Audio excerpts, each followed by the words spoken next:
The city of Toronto is the most populated city in all of Canada, with over 3 million people calling the sprawling metropolis home.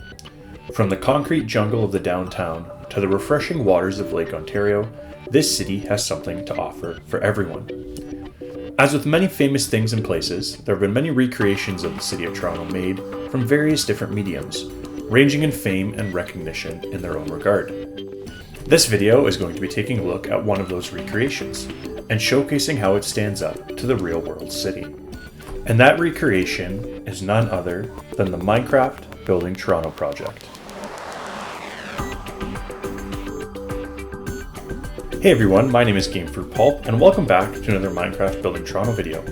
Minecraft Building Toronto is an ambitious project that I started in April 2017 that aims to recreate the city of Toronto, Canada on a one-to-one scale in Minecraft, including interiors and some underground details.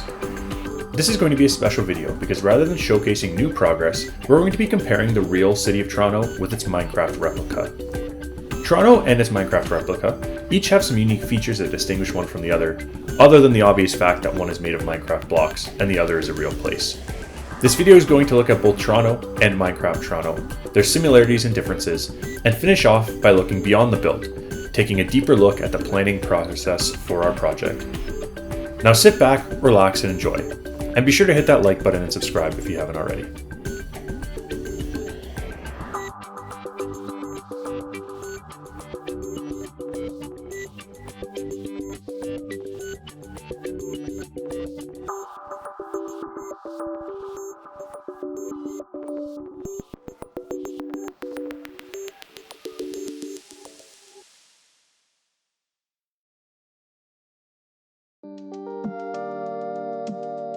Toronto.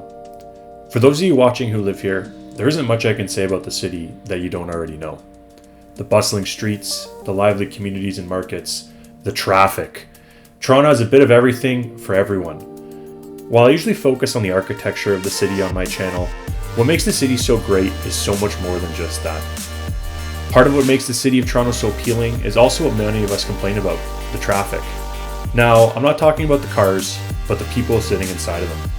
With the constant bustle of the metropolis and the overwhelming culture that is seen throughout the city. With subways, highways, and public transit scattered throughout, there are interesting things to see throughout the city's nearly 6,000 square kilometers of area. Toronto is Canada's largest city and the fourth largest in North America. With that size comes many headaches, but it also gives those of us who call the city home the chance to experience things that no one else can. Toronto has too many festivals to list, from the Canadian National Exhibition, Canada's largest annual fair averaging approximately 1.5 million visitors a year, to the Toronto Caribbean Festival, the largest street festival in North America. There is always something to do when living or visiting the city. Now moving towards what I usually feature on my channel, the architecture. Toronto is one of the best places in North America to explore when it comes to building architecture, and much like the culture of the city, the architecture features a great mix of everything imaginable. Toronto was established in 1793, 231 years ago, and while that isn't that old when compared to other large cities throughout the world, it does provide us with a great mix of different eras of building and even our own castle, although not quite as medieval as what you would find in Europe. Taking a trip through Toronto, it's easy to see how someone could get inspired by the vast styles and sizes of the buildings within the downtown core. And I can speak to this firsthand because the vast towers of Toronto's concrete jungle are what inspired me to start recreating the city in the game that I love.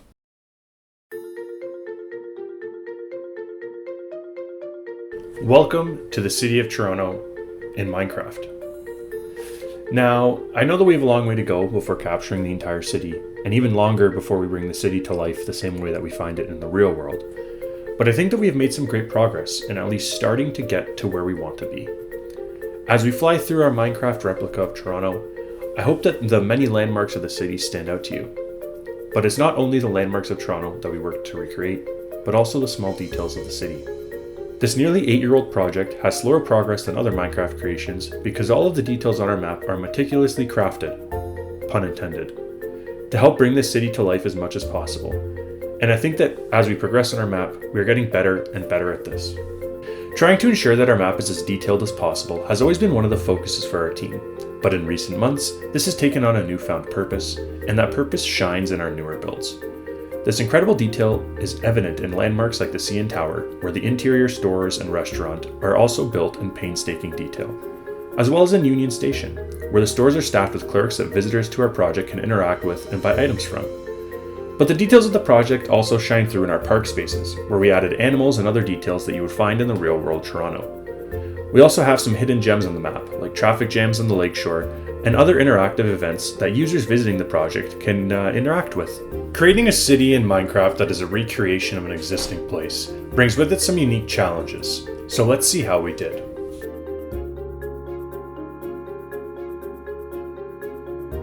For you all to truly evaluate whether our project is well built, you have to compare and contrast the project to what exists in the real world. So let's do just that. We aren't going to start with Toronto's most famous building, but probably its biggest landmark building, the Rogers Centre, which feels wrong to say. The Sky Dome. We're talking about the Sky Dome. This building's massive exterior is finished, but the interior is not and remains a work in progress. You can see in the background to the east the area we've already finished, as well as the vast amount of work that remains to the north and the west. A look at the gardener to the east of our built-up area shows some of the limitations to building in Minecraft, where the angles make smaller items like vehicles more difficult to include. Now, I think that it goes without saying that we will never be able to capture everything from the real-world Toronto in perfect form within Minecraft. But what I want to show is how the Minecraft version captures the essence of Toronto while offering its own unique perspective. The best place to show this is at Union Station. This massive transit hub has all sorts of different architecture styles inside, and a vast exterior that provides one of the most famous views in the city on Front Street looking at the CN Tower. As you see here, it is clear, or at least I hope it's clear, that when you're exploring this version on our Minecraft map, you're at Union Station. The details are captured whenever possible, at times with alternatives like the banners that were being used instead of flags within the Great Hall because Minecraft doesn't have flags available. Unlike the video footage that you saw earlier in the video, which was taken from various creators who were kind enough to give their content to anyone on the internet to be used for the creation of new materials, the real-world shots that you see here were taken internally by one of our team members, Nasser. And these different locations were not taken at random, but were chosen for specific reasons. The different locations that you are seeing compared in the background show some of the many different building styles that are featured throughout Union Station, and how we were able to recreate them, sometimes with more success than others. I hope that as you look at these comparisons, you see where the real world has more details in our version, and other times where our building interpretation has more detail than what exists in the real world. This is a constant balance that we are fighting, where we sometimes make the decision to provide more detail where a building would otherwise look bland and boring. But ultimately, what is important to me and to our building team is that we are able to capture the city of Toronto in its most accurate form, to make visitors to the project think back to the times when they visited the city, perhaps on vacation or just on their daily commutes to work. While talking about this, I'm showcasing Union because this area took months for us to perfect, and is still really a work in progress as new stores are added to the real-world version of the station, which we in turn need to add to our own version of the building. Now, while this is all cool to build and recreate, and I hope just as cool to look at, I can't help but think that there's some untapped potential here, within Minecraft in general, but also specifically within the Minecraft Building Toronto project.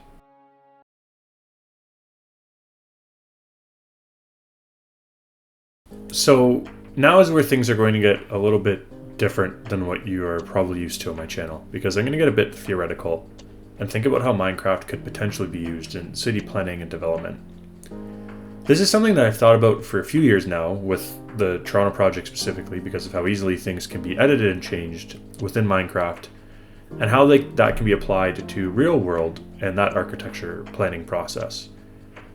I'm sure that many design programs can be used to easily edit the exterior facades of a building, but I doubt that many can show how those different changes will change the way that building looks when showcased in the city's skyline.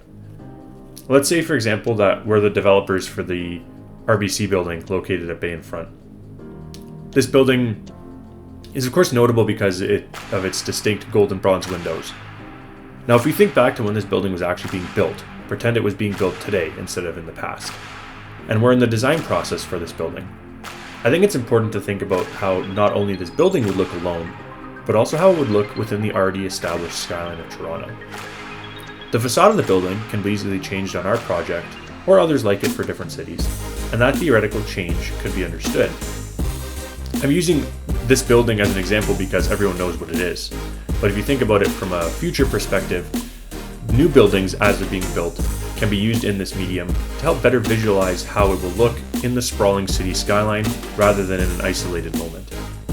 Or, thinking about the potential impact of Minecraft in a different way, the game can be used as a community engagement tool to help drive interest in a project to a group that would have otherwise been uninterested. Think of a community event where a future park or subway station is being built within the footprint of a city, and it can be easily explored and walked through in Minecraft. I mean, I can already kind of picture us doing something like this for Osgood Station for the future Ontario Line subway system being built within the city. Something that is decades, if not 20, 30 years away, can be built today in Minecraft within the city's footprint and explored to try and engage the community and have them better understand what that project's going to be like. Now, these kind of projects can also go further in this field than just being used for events and city planning. They can actually inspire city planners and architects themselves. For this, we already have all the proof we need when we think about creators and friends of the channel like Alpine or Dingy Fried, who create Minecraft content, but are also in these fields professionally themselves as well. This game, and the projects we create in it, can help inspire a new generation of city planners and architects who will help make our future real-world cities even better than they are today. So just think, when you're building your Minecraft city, you could be inspiring the future of city development. So, what should you do with all this information that I hope you've enjoyed listening to? Well, that part's easy. Go and explore Toronto, both in reality and in Minecraft. Find the things you love about the city and the things you don't, and get inspired by them to try and make the city a better place to live, work, and visit. Who knows? You may even have a good time doing it. I know I have for the past 8 years of building the good, the bad, and the ugly of the city of Toronto in Minecraft. Anyways, that's all I got for you today. I hope that you enjoyed and that you're still watching. Maybe leave a comment letting me know that I haven't been talking into space for the last 10 minutes, or leave a like and subscribe. That'd be pretty cool too. I hope that you all enjoyed. This has been something pretty different from my usual on the channel, so I'm not really sure what to expect with it for reception from you all. But thank you again for watching. My name is Gamefruitpulp, and I'll catch you all next time. Have a good one.